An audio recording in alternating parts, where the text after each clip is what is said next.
Hi, I'm Stephanie Skinner from Culture Media, and welcome to Counterculture. Today, we are here to learn about the Master Cheesemaker program in Wisconsin. And to help us with that, we have 4 Wisconsin Master Cheesemakers. Before we get started, I want to mention a few housekeeping notes. This presentation should be in speaker view mode automatically, but if not, please put it in speaker view. There is a Q&A button at either the top or side of your screen. Please post questions and comments there. I will be reviewing them as we go along, and I will ask them to the presenters as appropriate. We will also have a Q&A period at the end of the presentation, but if we don't get to your questions today, we'll ask the presenters to respond directly afterwards. You can also use the chat function, which I will also try to monitor. Everybody should turn their phones off. We love your insight and participation. Ask questions. Tell us your favorite pairings, a favorite recipe, customer quotes you cherish, whatever moves you. Also, you will receive an email following this presentation. Please take a moment to tell us what you think. We really use this information to refine everything that we do. So thank you in advance. So to tell us more about the Wisconsin Cheesemaker program and these amazing cheesemakers, here is the Dairy Farmers of Wisconsin Education Director, Molly Brown. Take it away, Molly. Hello, thank you guys so much for joining us today. It's always great to see so many familiar faces here at Counterculture, and I see some new ones today too. I say faces in air quotes, of course. As Stephanie mentioned, my name is Molly Brown, and I'm the Education Manager for the Dairy Farmers of Wisconsin. For those of you who are new here, the Dairy Farmers of Wisconsin is just one of the many organizations working on behalf of our state's dairy industry. Here in Wisconsin, we are a little different than other dairy states. 90% of the fluid milk produced here is turned into cheese. That means that we make a lot of cheese. So much so that Wisconsin is actually ranked 4th in global cheese production. So that is following France, Germany, and the United States as a whole. So pretty impressive. This means that as an organization, the DFW gets to focus a lot of our efforts on telling the story of Wisconsin cheese. And for me personally, it means I get to pretty much have my dream job of talking about cheese all day long. So as many of you likely know, May is American Cheese Month, and we at the DFW are celebrating with a promotion called The Wonders of Wisconsin. We have some super cheesy events in the pipeline and would love for you all to join us. I will drop a link into the chat with more info once we get going. So one of the true wonders of Wisconsin cheese is our Master Cheesemaker program. It is the only Master Cheesemaker program outside of Europe, and it's really one of the things that distinguishes Wisconsin cheese from all of the rest. Today, we are really excited to bring you a panel of Wisconsin Master Cheesemakers to tell you more about what they do. It is my pleasure to introduce you to Joe Widmer, Steve Stetler, Carrie Henning, and Sid Cook. Between them, there is more than 100 years of combined cheesemaking experience. But before I turn it over to them, we have a video to share with you that will tell you a little bit more about the history of the Wisconsin Cheesemaker program and what it takes to reach the top. Enjoy.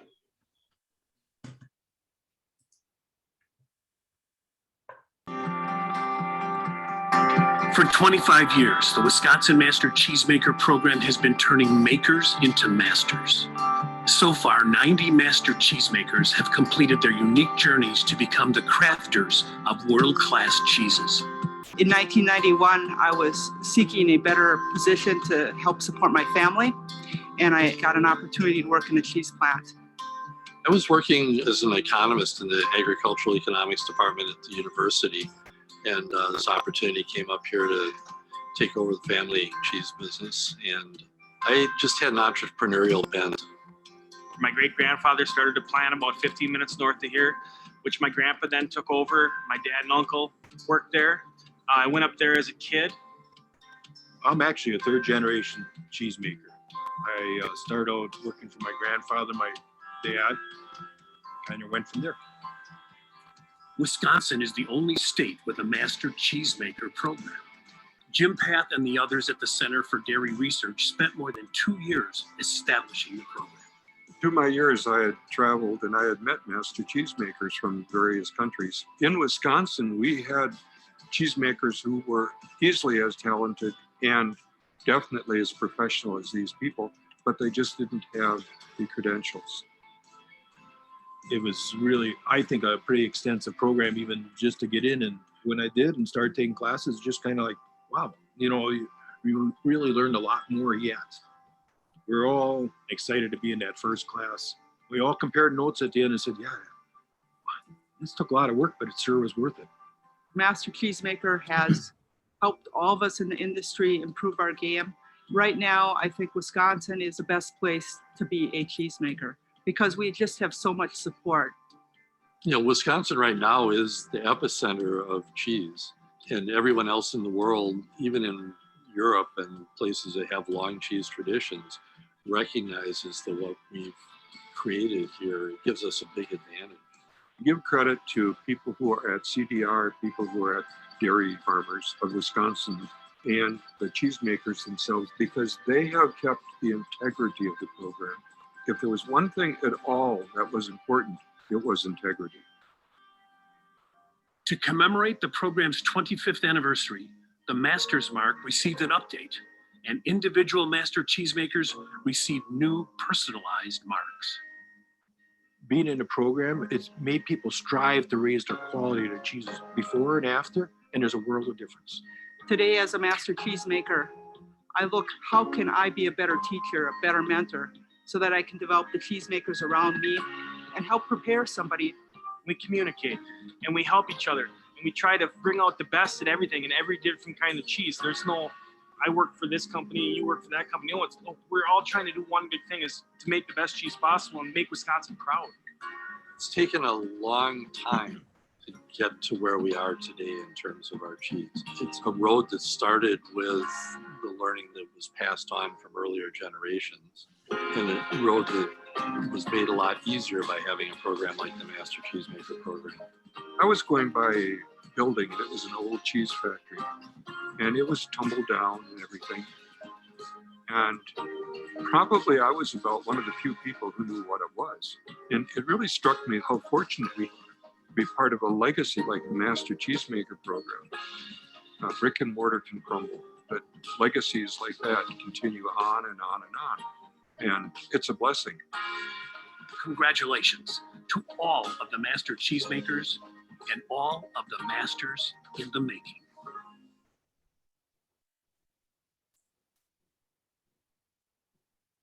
Awesome. So hopefully that wasn't too garbled for you. Zoom video playback is always a bit of a trip. You'd think that 15 months into the Zoom life, we would be good to go on that. But hopefully that gives you guys some insight into the commitment it takes to achieve Master Cheesemaker status. And truthfully, the dedication of these cheesemakers cannot be overstated. Now I'm going to turn it over to them so that they can tell you a little bit more about what they do. It's my pleasure to introduce Joe Widmer, a fourth generation family cheesemaker based in Theresa, Wisconsin. Well, first of all, I want to say thanks for joining us, Wisconsin Master Cheesemakers, and giving us a chance to tell our story. I'm a Master Cheesemaker in 3 products, Brick, Cheddar, and Colby, 2 American originals. Brick and Colby both invented in Wisconsin. And I was in the second batch of cheesemakers I took the course. I graduated back in '98. My favorite part about the class is when they bring these European, Italian, French, German cheesemakers over, and we'd actually make cheese with them, share our ideas with them, and they'd share our ideas. They'd show us how they make their cheese.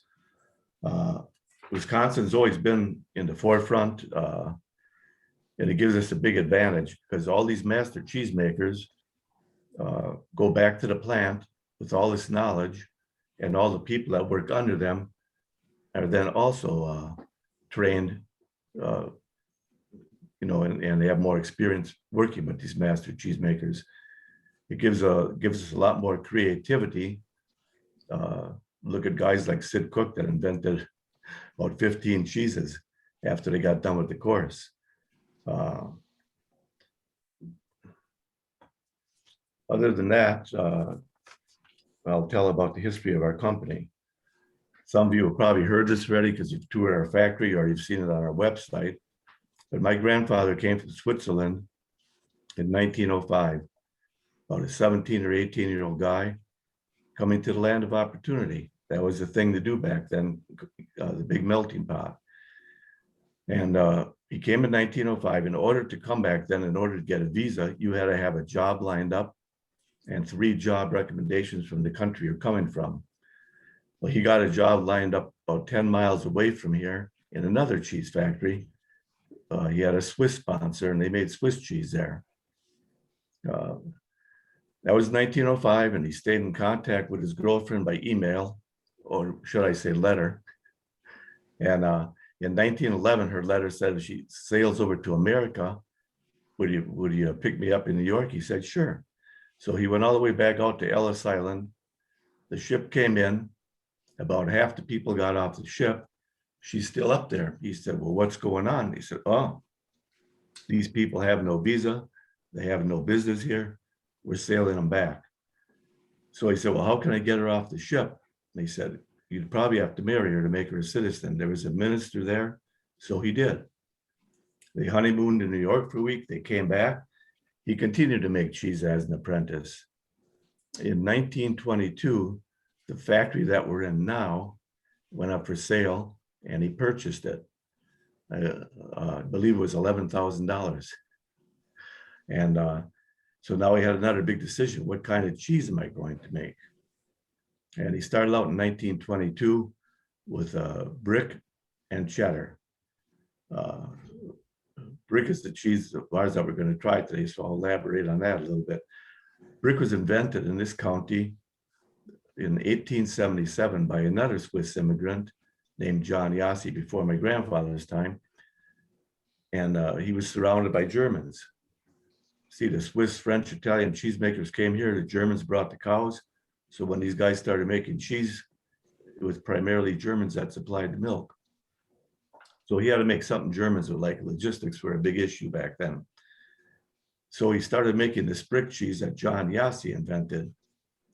When this John Yassi would invent the cheese, he'd pour the curds to a form, put a cover in, and a brick on top. Our product is so authentic that we're making cheese like the Flintstones. We're still using the same bricks my grandfather used in 1922. To talk about sticking to tradition and original recipes, we've done it. So after this brick goes on, it goes to the curing room for 7 to 10 days. We wash it every day. It gets quite a bacterial growth on the surface. Then we package it in parchment paper to hold the moisture in, and foil so the air can get in. This bacteria needs air and water.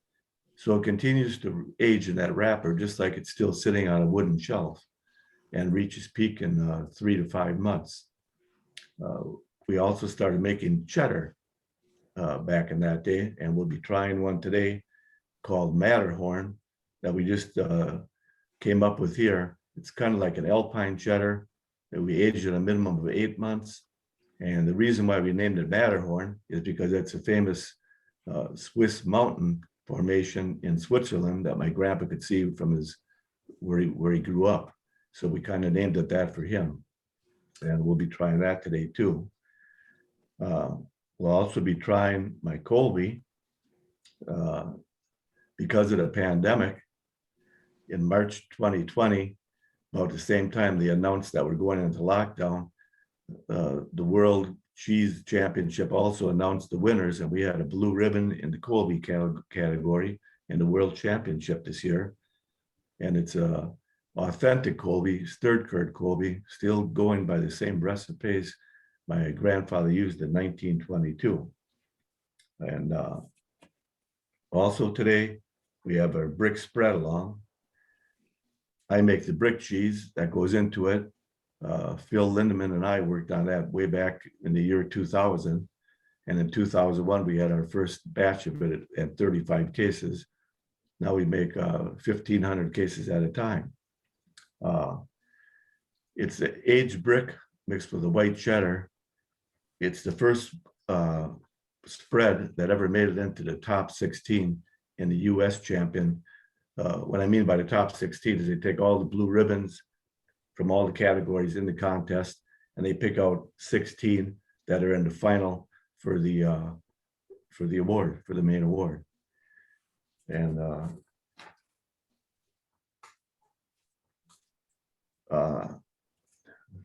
I was raised above this cheese factory. my grandfather raised my father and uncles up there. My dad and uncles remember coming there when they were 5 or 6 years old back in 1922. They'd be 105 and 106 this year, my dad and my Uncle Ralph. But they remember coming there. Grandpa bought it. They moved in. He raised them there. My mom and dad raised me and my 6 brothers and sisters there. Me and my wife and 2 kids just moved out in '98 when we built a house. And right now in 4th generation, my son is living up there. So along with the Master Cheese program, Wisconsin has more 3rd and 4th generation cheesemakers than anywhere else in the US, I would say.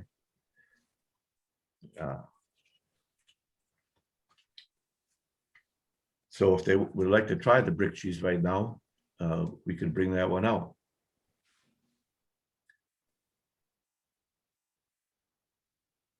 And let me know when you're ready. I've got mine. Okay, good. I got That's mine. Yeah, that's the washed wine one I'm talking about. That one's about a medium age. I believe they sent something about 10 to 12 weeks old. It reaches peak at about 5 months, and then it turns out to be like a Limburger after that. But we always say it's America's first washed rind cheese. It's the cheese that made Wisconsin famous and France jealous. That's a good one. So I paired that today with some beer nuts, which I've never actually had a beer nut before. It's like a skin-on peanut with like a little bit of like salty sweet going on with it. And I often get like peanut skin on washed rind cheeses. So I was really excited to try them together and see how that combination was. And it's pretty fantastic. The cheese is clearly the star of the show though. One of the best ways to serve this, one of the traditional ways to serve this cheese is with rye or pumpernickel bread, a slice of nice aged brick, red onion, and then your choice of stone ground or yellow mustard or Dijon mustard. And you have to try that sometime. Well, what's your favorite mustard on there? I like the stone ground on it, or horseradish. I like a stronger mustard, absolutely. Yeah. That's my favorite as well. Yeah, we also make a mild version of the brick, which only goes to curing in 3 days. It's vacuum packed. Years ago, what we used to do with this aged brick is people did, there was people back then who said, oh, we don't like stinky cheese. You'd wax it for them when it was real young and retard the aging, and it would be a more mild cheese. In the late 50s, early 60s, some other cheesemakers, to meet the legal definition of brick, all they had to do is meet the proper fat and moisture requirements. They started making a brick and vacuum packing it, and it was selling real good for them. So we started one too. And ours still goes to the curing room 3 days, still pressed with a brick and everything. But we're finding more and more demand for that, for Detroit style pizza. We cannot believe nationwide pizzerias that are getting a hold of us to put this mild brick on their pizza. There's a couple that put the aged on. I grew up in a house where we ate a lot of aged brick. So if my mom made pizza, she put age on. You could smell it through the whole house. My Aunt Shirley has a memory of me walking down the street when I'm about 8, 10 years old with 300 or 400 kids eating candy bars, and I had a chunk of blue cheese. Yeah.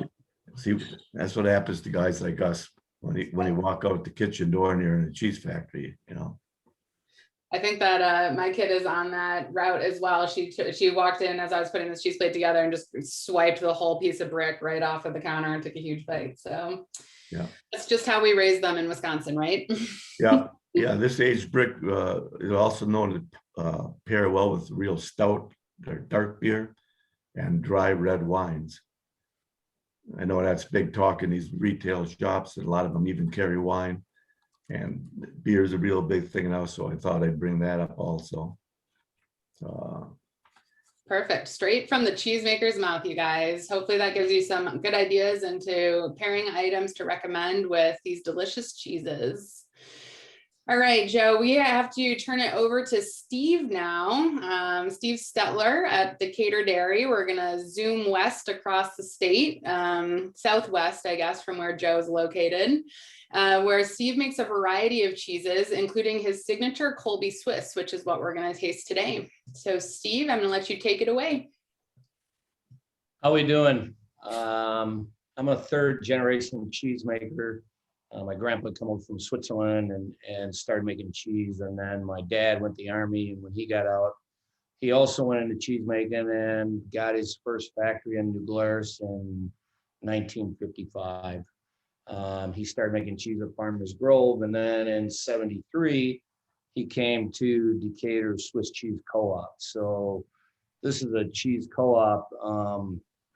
It's more of a partnership now than a co-op, but at the time, the co-op was started in 1942 by 7 farms, and it stayed fairly active. When my dad got here, I think we had 14 or 15 farms, and it kind of grew from there. In 82, I bought the business, and we started Decatur Dairy, and through the advice of some of our cheese buyers, we started marketing our own cheese and doing a few things, doing private label cheese for people.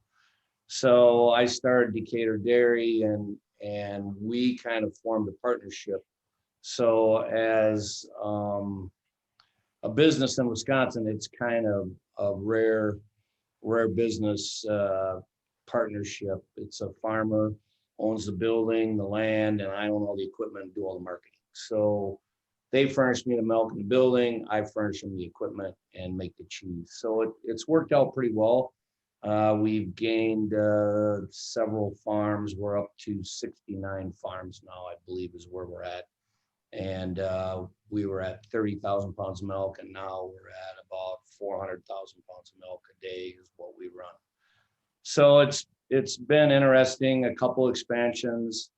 We make Munster brick, farmer's cheese, Havarti.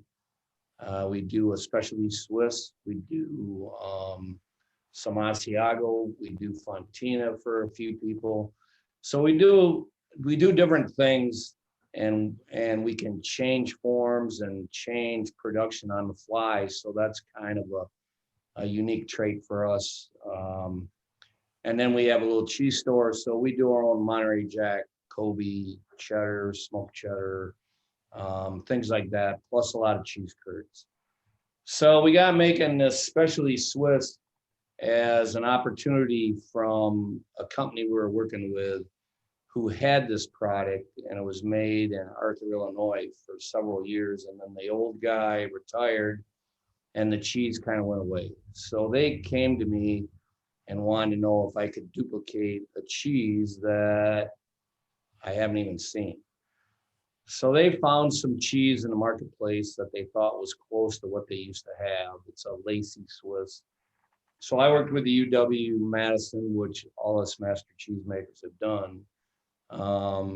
And we developed a Swiss, and I got a master's in that also. It's a Lace Swiss, and it turned out to be a pretty good product.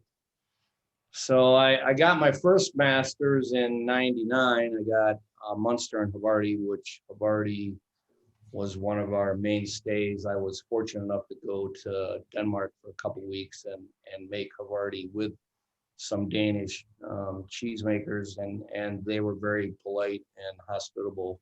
So I always have to thank Denmark for that. I mean, they opened their doors, and I was very surprised. So I've got 7 masters. The other ones are brick farmers. I got a master in cheddar, and then our specialty Swiss. And then I was the first master to get certified in cheese curds, which is a big deal in Wisconsin, as you know. Cheese curds are kind of like a draw for everybody, fried cheese curds, grilled. Now they're putting cheese curds on grilled cheese sandwiches. So it's been kind of interesting. But as my journey went with specialty Swiss, it was kind of hard to get it in the master program because Lacey Swiss really didn't have an identity. So they created a category, specialty Swiss, which includes several different species of the Swiss. It's just not the traditional regular Swiss. So as I got doing that, I had a customer ask me if I ever thought about mixing cheeses, which a lot of us do, Kojak, all the other cheeses that you kind of blend together. And he asked me if I ever thought about doing a Kobe Swiss. Well, I'm like, you got to put Swiss in a warm room, and Kobe, you really don't put in a warm room. So I'm like, we were drinking a few beers one night, and as my fellow cohorts know we do once in a while, we got talking about it, and I'm like, why don't we try this? So I talked to UW about doing it, and we come up with a formula, and that's the cheese you got in front of you. It's a mixture of Kobe and Swiss. So we make the Kobe, make the Swiss, we kind of blend them together, and then we got to put them in a warm room and cure them out. And this is the end product. And it's become, I did it. Actually, the customer wasn't really interested when I actually did it. So guys move on in jobs and you get different people. So I just started doing it and selling it in my store, and it was very popular. So we've marketed in a few places, and now I'm sampling it quite a bit. And I actually have a customer looking at putting it on, which I think is going to be a good thing for both of us. But while I did that, I also made it into a cheese spread, as Joe did with Pine River. Once again, we got in a conversation one evening, and he's like, yeah, let's try it. It sounds like it might be a hit. So if you look at the Kobe Swiss, I mean, it's got the marble, and it's just a unique cheese. And if you look at it, I mean, it's got the holes. Doesn't really, it doesn't look like the traditional Swiss, but yet it has a taste profile that you really don't think it would have. I mean, you're thinking more of a Kojak or a milder cheese, but it does have a robust flavor with the Swiss, and then it's tamed by the Kobe. So even people that aren't fans of Swiss cheese will bite and eat Kobe Swiss all day long.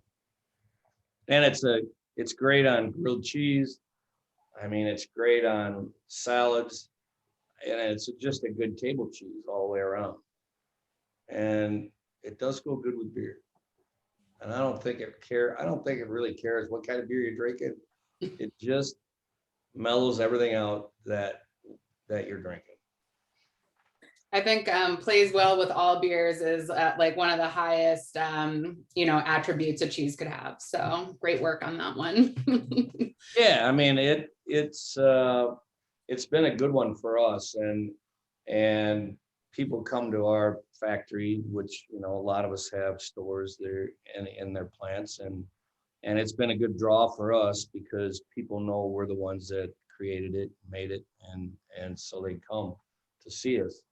Along with our other products that we do make, our Havarti has been, fortunate enough to place high in contests. We've won a few contests, and our Munster has done the same thing.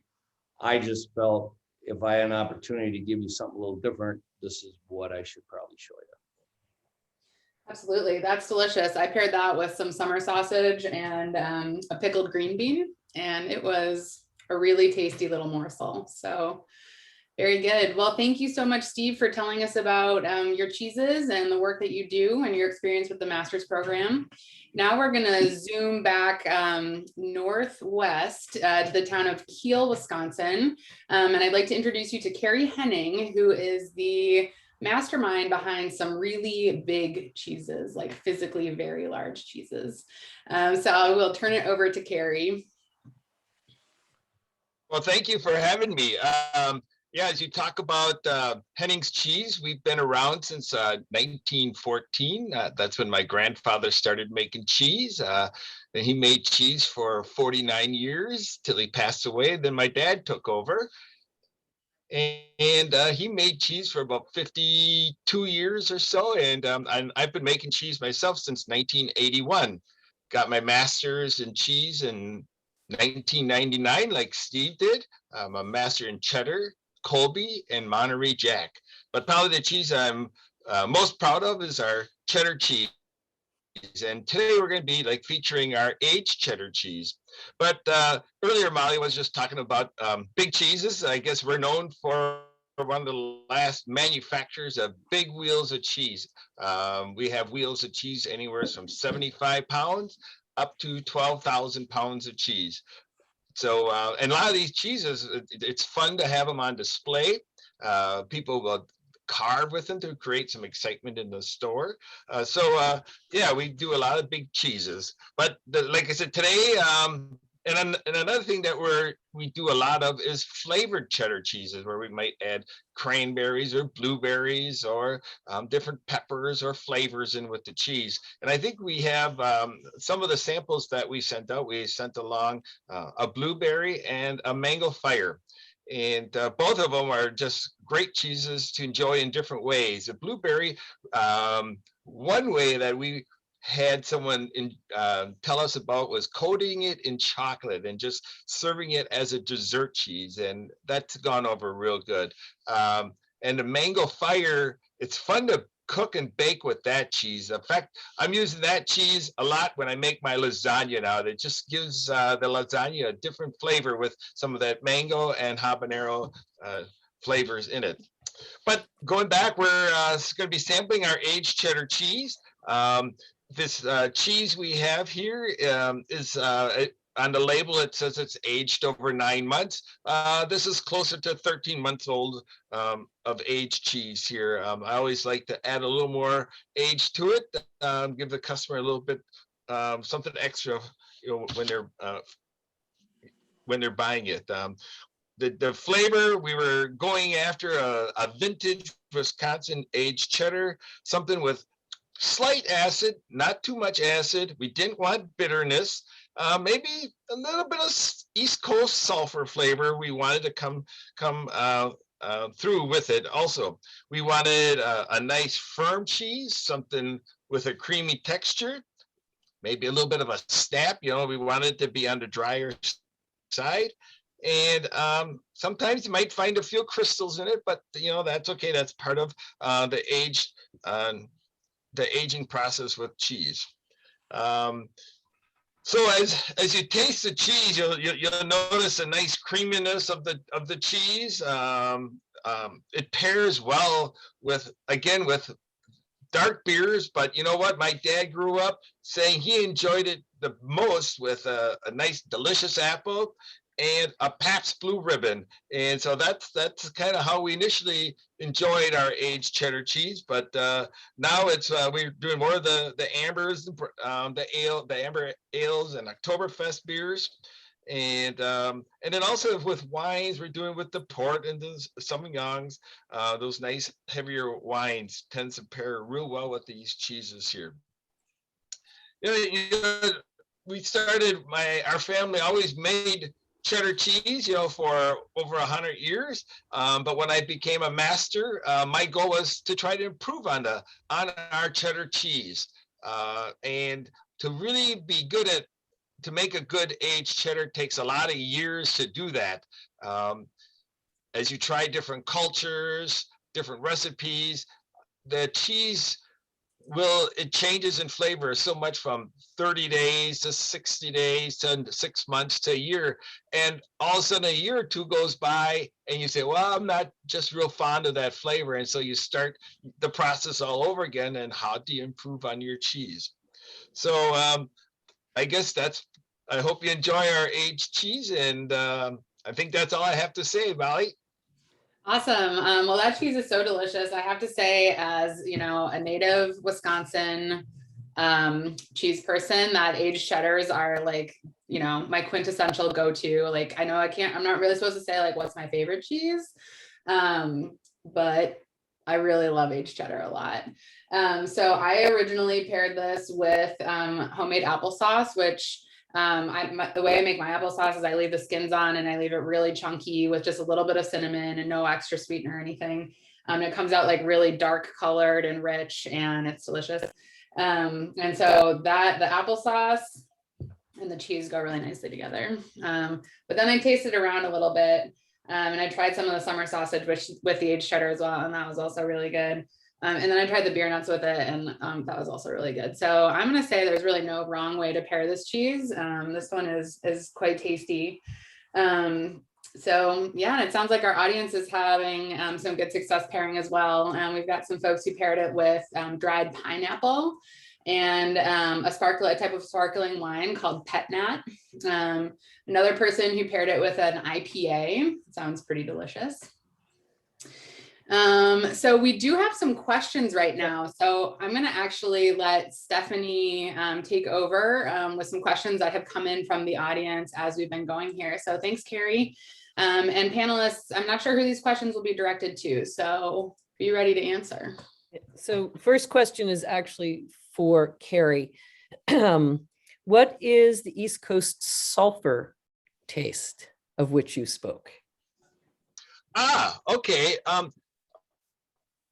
If you have cheeses from different areas of the country, you will notice different flavor notes coming through. And East Coast, because of their soil, tend to have more sulfur notes coming through.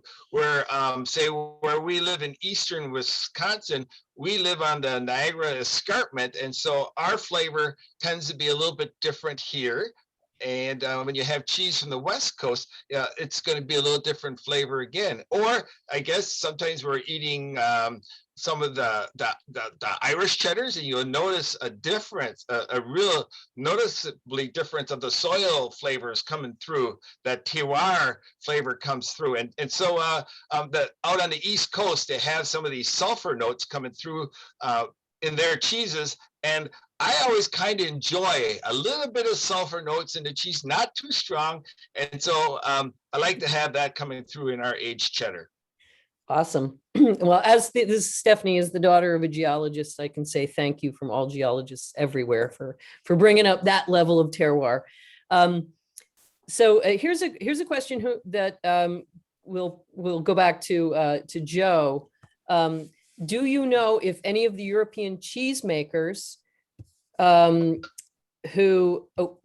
starting my video apparently. Any of the European cheesemakers that came over, if they actually have gone back and started making any of the Wisconsin originals or American originals, such as Brick? I don't believe so. They might have gotten ideas with the wash rind, that type of thing. As far as I know, none of them did. We'd go after them for origin if they did. No, I'm only kidding. Yeah. So we need a little argument about our own version of DOP. And then this is a question for all of the cheesemakers. What are the basic courses and qualifications for the master's program? And is it easier to get the second one or the third one and the fourth one, et cetera, after you've gotten the first one? And that this is going to definitely relate to Sid, who's going to be up next, but who has 50,000 of them. So who wants to take that one? Well, it's a 13-year journey, really, if you're starting out at ground zero. It's 10 years to have a license and then 3 years in the grading program. But during that time, you have to take courses at EW to get certified in the classes that pertain to Master Cheesemaker program. So you have to take general cheesemaking and you have to take artisan cheesemaking courses. And the camaraderie, as all the other guys will say, is phenomenal. The journey you take and the people you meet and the theories you run into on cheesemaking are what it's all about. It's probably the most outstanding program in the country for cheesemakers. Okay, it sounds like Molly, it sounds like we can hand this off to Sid now. Okay, thank you. Can you hear me?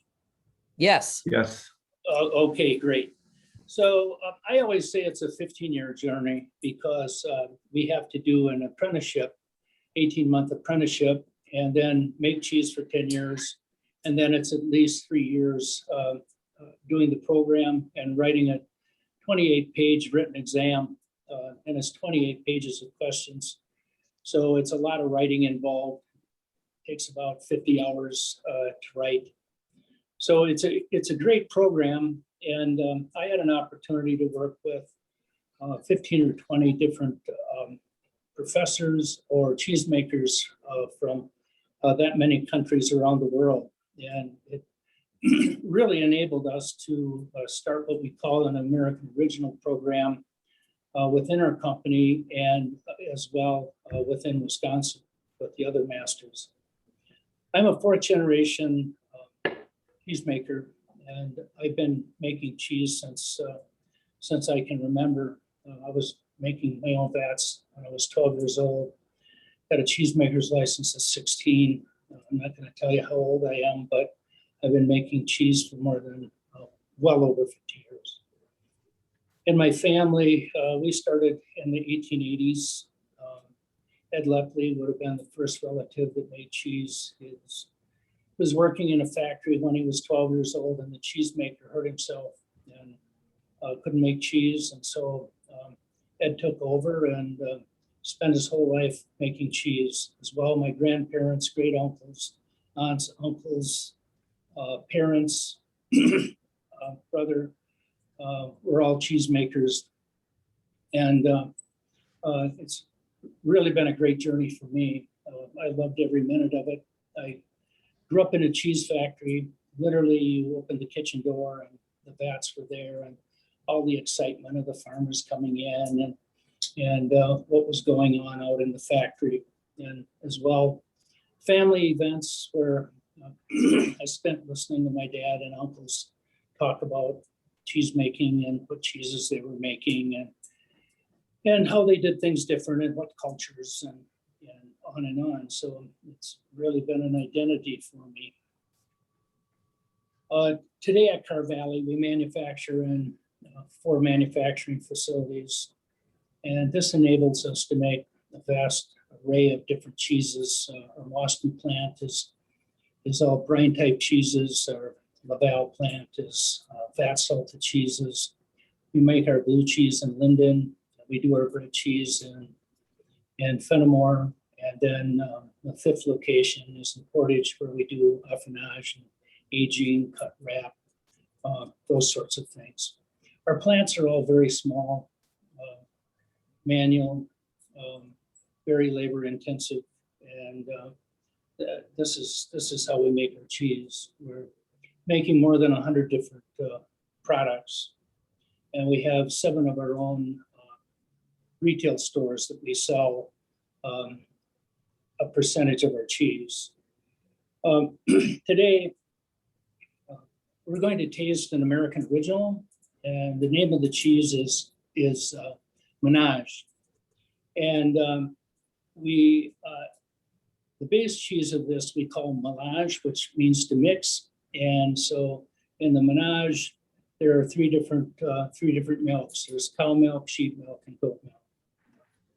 I won't get into the percentages, but there's a significant amount of sheep milk in there, and a significant amount of cow milk, and a very small amount of goat milk. When you taste this cheese and you open it up, it's the one with the green wax, and it has a mauve label. And in our retail cheeses, mauve means mixed milk. Green label is cow milk. Blue label is goat milk, and the sheep label is a yellow label. But when you taste this cheese, you're going to taste kind of a citrusy, sweet flavor front side of your tongue. As it goes back on your palate, that's the cow milk carrying it back on your palate. Give it a minute and breathe back through your nose, and those would be the goaty notes coming through. If I was pairing this, I would be pairing it with a big red wine, a Burgundy, or big red, a cab. It's going to be really good with a Sauterne, a sweet white wine, or an ice wine, and it's great with beer as well. You might try it with a single malt Scotch or a bourbon as well. There's a lot going on with this cheese, and as well, it would grate and cook well. You could use it on a pizza, or for that matter, you could do a fondue with it, or even a rare bit with beer. The other cheeses that, and I'll just hold it up. This is the other cheeses that we sent along in the package is smoked Gouda. And as well, one of our blue cheeses, the Pentacream. And I would urge you to enjoy both of these cheeses. I would do the smoked Gouda first. That's going to be great with a wine that has a smoky finish. You could try it with a Pinot Noir, or maybe a Zinfandel, or a Chardonnay, depending on your taste. And the blue cheese is going to have a fantastic mushroom note with a lot of creaminess. We add 5 cans of cream. We have about 420 pounds of cream, 40% fat to every vat.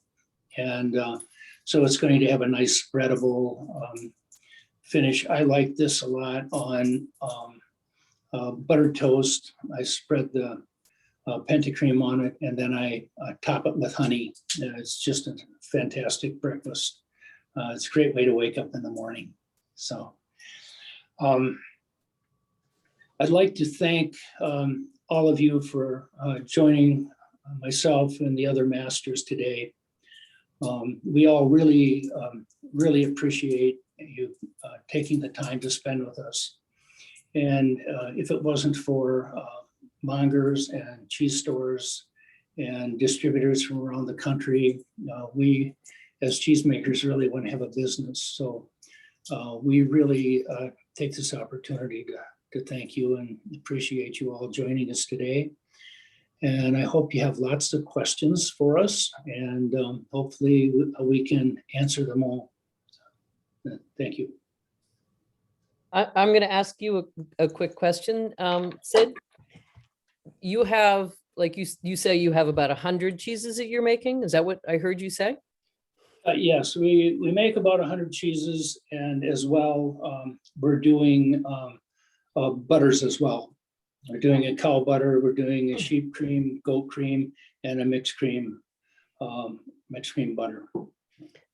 So 2 questions. Do you have different cheesemakers for all of those different types of cheeses, or is this No, absolutely. Yeah, absolutely. So we have about 15 or 16 cheesemakers. There's one other Master Cheesemaker, but we're making these in 4 different factories, because cheesemaking systems are different, and the forms and the cultures you use, and it's all very different. And so over time, what I did is I ended up purchasing other factories that were going out of business because they didn't have a market or they didn't have a cheesemaker.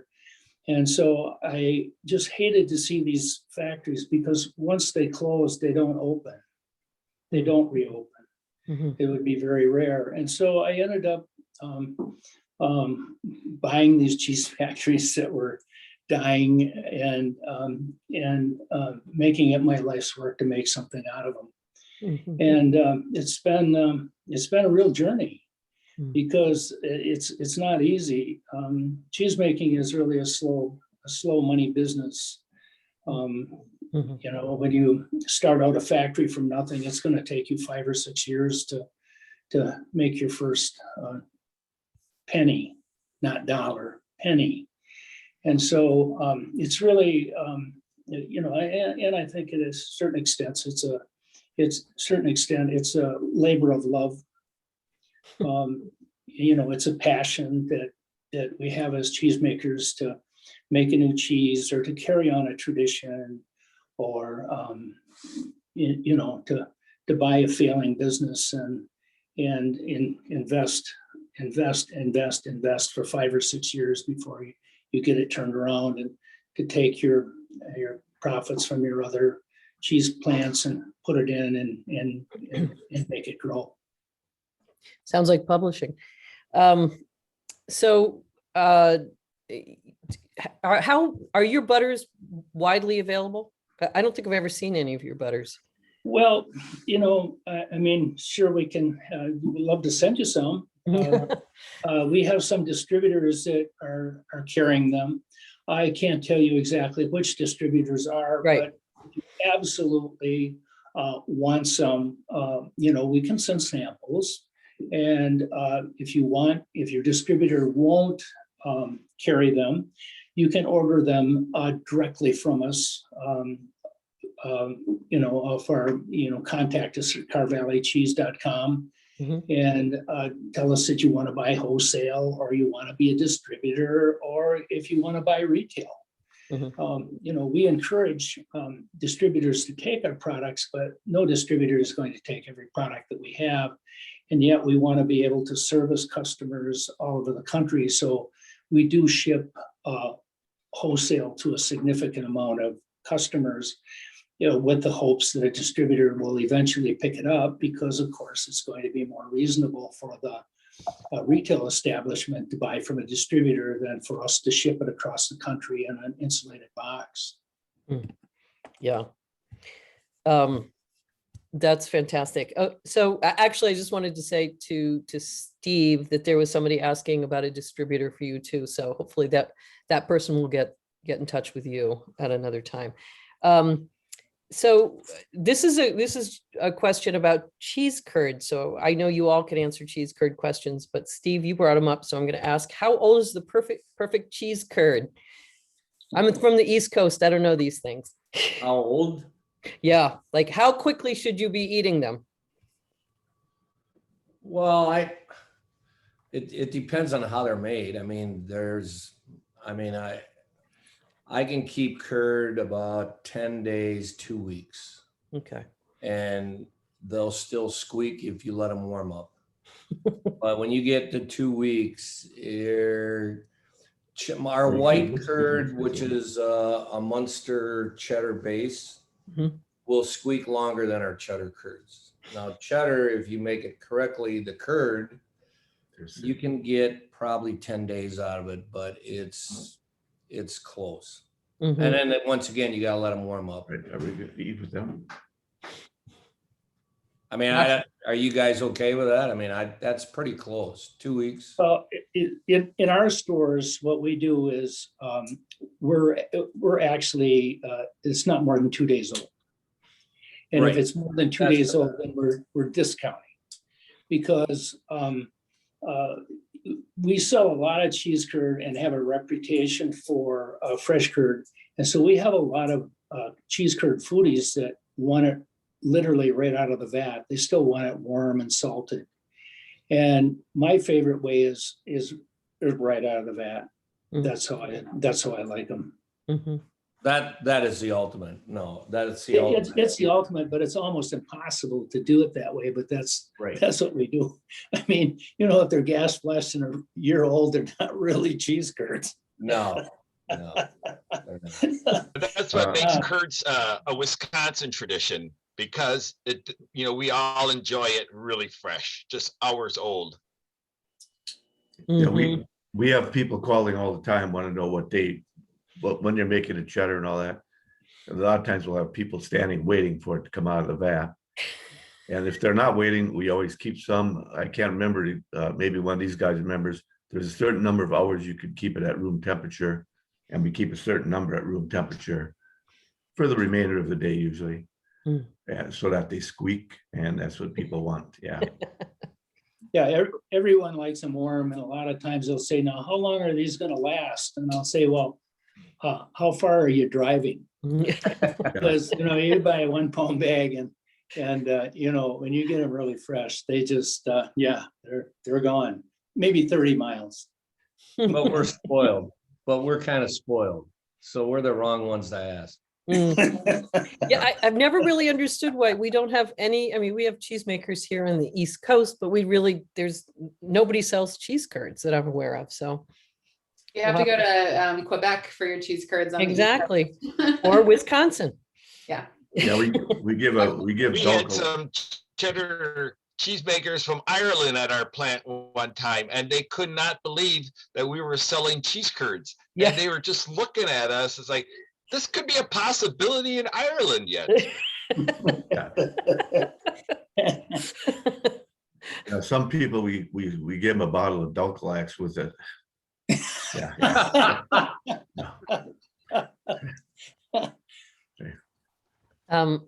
Okay, and this is again a question for Sid. I'm always amazed at how many cheeses you do make. I'd love to know where your ideas come from.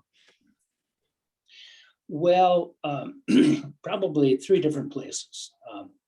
I'd say the easiest place is just a mistake. That's the easiest. And we've had some great mistakes over the years that have turned out pretty good. And then the other thing would be just to take some cultures and throw it together and have an idea, and you come up with a flavor. And then the third way would be to actually have a plan and to take what kind of milk you're going to use, decide if you're going to add cream or not add cream, if you're going to use a sheep milk, a goat milk, a cow milk, what milk you're going to use. If you're going to blend some things together, you've got a choice of thousands of cultures. And then there's the affinage side, how long you're going to, if you're going to dry cure it, if you're going to grow bee lineage on the outside, if you're going to cave age, how you're going to do that. And what temperature you're going to do it at, because different temperatures encourage different cultures in the culture spectrum to give you different flavors. So there's just a multitude of things that you can do. And really, it's one thing that the Master Cheese program has taught us cheesemakers here in Wisconsin, is that there are a lot of cheeses out there that just haven't been discovered. That's great. Molly, do you have some question? I know you had a question or two. Well, yes, I do have a question, and this is for all of our panelists, which is, I'm going to struggling to get the wording on this right, but you guys are master cheesemakers, which means that you bring you ensure a certain level of quality is happening in your plant. So I imagine that maybe you're not the ones with your hands in the vat every single day at this point. So how do you ensure consistency in your product line and quality amongst your, within your plant, if you're not necessarily the one, if you're at the cabin for the weekend, for example? You got to train them. You train them how to do it and how to be fussy about what you're showing them and how important it is, and explaining it, why they're doing it, makes it all the more important. So they know exactly, I'm just telling you to do this or do this, but why are you doing it? If you don't do that, here's what's going to happen. If you do it, here's what's going to happen. That's really important. So I'm going to interject with a sidecar question then. When you guys answer, do you have people in your plant who are on a Master Cheesemaker track besides you? Yeah, I have Yes, one. I actually have a son and a nephew that are both on the track for the Master program, and I guess they're kind of my eyes in the plant when I'm not in there anymore. So it's their name going on the product. So we want that tradition to continue, and they want to make a good product. So it's nice having family in the business that'll follow in your footsteps. I have one guy that's going to be a master. He's got his 10 years in. He's probably going to have his first visit here next year from the guys that'll say if he's okay to go forward or not. And then my son, I think, is licensed about 7 years now. He didn't go to school for this. He's got his master's in business, but he's trying this out, and he's doing a good job. Those two guys are trained, and they're both real fussy, and they oversee the rest of the gang here and make sure that they do things the right way. They did get sick of me saying, here's the way we did it. Or here, they did find some things where it was possible to do it their way and not my way and still come up with a good product. So, and when you work with your son, you're going to be told that once in a while. There's more than just your way. Yeah. Hey, But, just a quick question for Carrie. This actually is not a question. This is suggestions. Now I'm seeing where the ideas for cheeses come from. Carrie Henning in Texas, I believe would like to, no, excuse me, Bernice in Texas says that, have you ever thought about doing pico de queso cheese curd, which I'm not sure what that is, but because she thinks that it would be terrific in Texas. Is this how it happens? Is this how the magic happens, guys? This is how it happens a lot. Suggestions go a long ways. You know, that's how a lot of our cheeses came about, was like our fruit cheeses. We had people from Michigan asking about what different fruits we could use, and Texas, the pico definitely came from Texas. And I mean, yeah, I suppose you could do cheese curd. You know, something we'll have to talk to our Rebecca about. yeah, especially with open border. No, yeah. Oh dear. Oh, no politics here. Yeah. Getting back to your previous question, you know, training, but verifying that they're doing it. And a good way to do that is product testing, non-contact testing, and contact testing. And so we do a lot of product testing. And so that we have all the analyticals, we're testing for things that aren't supposed to be in there. And so we do a significant amount of that. And we invested in our own lab so that we get results extremely fast. And this has been, you know, really a valuable experience for us. And then from time to time, we do outside labs as well. But having your own lab is just a great way to follow up on your cheesemakers, because as you grow and you're doing multiple products, you want to make sure that everything is going the way you want it to go. And it's a good way to do is verify it. Interesting. Are you using a lot of rapid testing or? We do both. We do both. Yeah.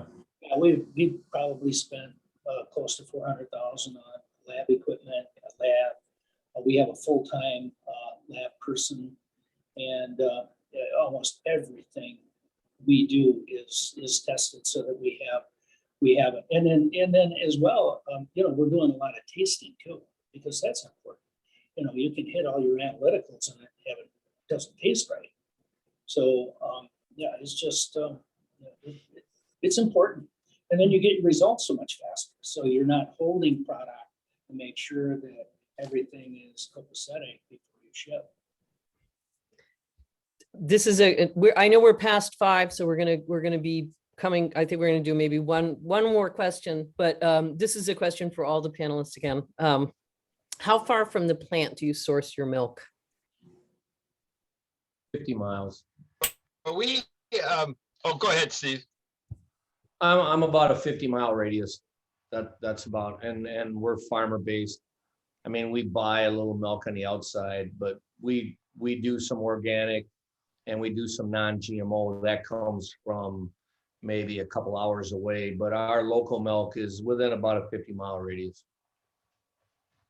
We're about And for us, 30. our milk 30? comes about Oh, 25-mile radius. Yeah, we're about, our furthest farm is 29 miles, but most of them are within a 20-mile radius. Same here. Yeah. This is the value of living in Dairyland. I mean, it's pretty rare. I mean, you're looking at individuals that keep their milk close, which is, and I think the rest of you guys agree, it's not happening everywhere. I mean, it's still happening here in Wisconsin. And 90% of our milk is from the unglaciated area too. Is from the where? I'm sorry? Unglaciated. Unglaciated. Yeah. Mhm. And what's the significance of that? Well, it's the glacier never touched that area. And so the soils are a little different. We have more limestone, that sort of thing. So, yeah, it's just, soils are different. Different terroir then coming through in those cheeses. Well, I think we get a little more fruitiness than some other areas. In Sauk County, I think there's about 10,000 varieties of plants, and it's because the glacier came right to the edge, melted, and then all of those plants from up north in Canada kind of spread out. So we've got a huge variety of plants growing in pastures and in the woods around here. All right. So again, we are past our magic hour of 5 o'clock. Molly, I know you had one other question, or you had some other questions. Are you ready to call it a day?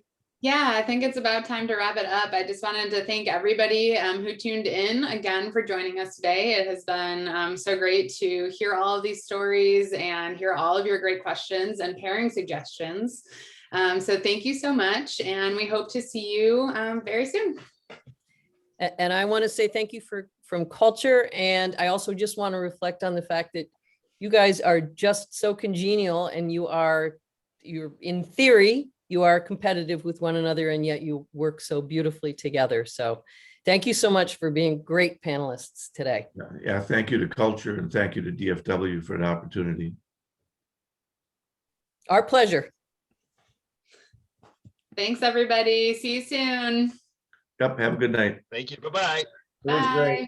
Sid, I'll meet you downtown. Yeah. Okay, sounds good, Joe. All right. Take care. Yeah. Bye.